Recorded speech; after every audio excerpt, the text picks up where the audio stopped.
Welcome to the 8th lesson in our course entitled Introduction to Data Storytelling for Sports. In this lesson, we'll explore how you create a data story using infographics. We'll specifically focus on 3 areas. The first is we'll introduce you to the notion of infographics. We'll then explore our approach to taking the data story we've been working on. What if Mario hadn't missed any games, and structuring an infographic? We're then going to take that structured approach and build out a 4-section infographic that manifests our data story. We'll then close the lesson by talking about what's next in the 9th lesson of our course.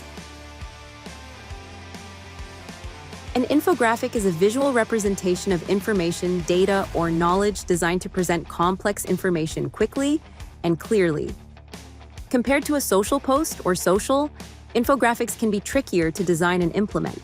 For example, you may need to think along a timeline and create a connected narrative and then back this up with data and design. That said, a well-designed infographic is an amazing way to tell a data story. Several characteristics are representative of an infographic. For example, it's highly visual. Think charts, timelines, icons, illustrations, and color-coded data. And it grabs attention quickly, especially useful on social media or in articles. It's also informative by sharing real data, facts, or a narrative. And it often answers a question or explains a concept. And it does this by telling a story. A good infographic has a flow, from setup through data to a conclusion. It might show change over time, compare things side by side, or reimagine an alternate history. Here is a recent infographic we created as a sample data story called The Road to the MLS Cup, which charts the course of the LA Galaxy in last year's MLS Cup win. It illustrates the art of the possible for creators. There are a few directions in which we could take the infographic. For example, we could exclusively focus on illness and injury and build missed or projected stats around this. However, the focus here feels a bit dark, so focusing less on the dates for the illness and injury and more on the what if question feels more interesting. So instead of using the above series of dates, our approach is as follows. Define the central narrative, for example. What is the adjusted path that would have led Mario to beat Gretzky?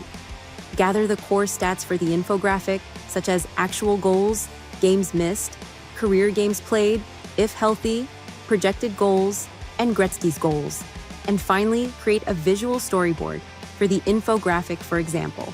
Reimagine how Lemieux could have become the NHL's greatest goal scorer. Through this approach, we decided on 4 sections for the infographic. Section 1, The Legend We Know. In this section, we'll present Lemieux's actual career stats. We'll include total games played, total goals, and total seasons.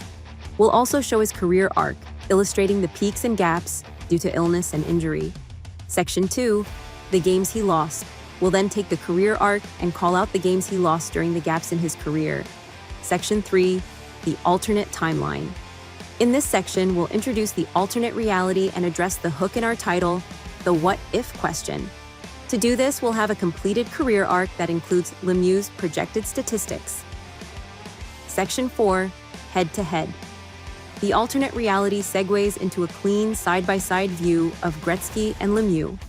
We'll call out here the fact that if Mario hadn't missed any games, he would have secured the total goals record. And in a full career, he wouldn't just be a contender, he'd be the king. There are many different tools out there to build infographics, such as Canva and Figma. We use Miro a ton in our day-to-day collaboration, so we thought we'd give it a go. There's an infographic template, which we decided to use. We like the color combinations, it's super clean, and it had a lot of icons that saved us time. Next, we uploaded the images and charts that we used in the social, which we walked through in our last lesson. We then created 4 different sections based on our earlier descriptions and built out each one. In the first section, we used callouts for Lemieux's stats and included the line chart for his career. We also called out where he had missed games due to illness and injury. In the second section, we used vertical bars to show where he had missed games and added an image of him for some style.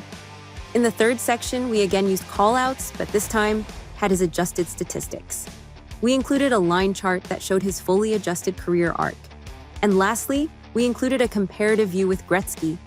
For this infographic, we didn't use a professional designer. We relied on the template. That said, if you have access to a professional designer, we'd recommend using them on an infographic project.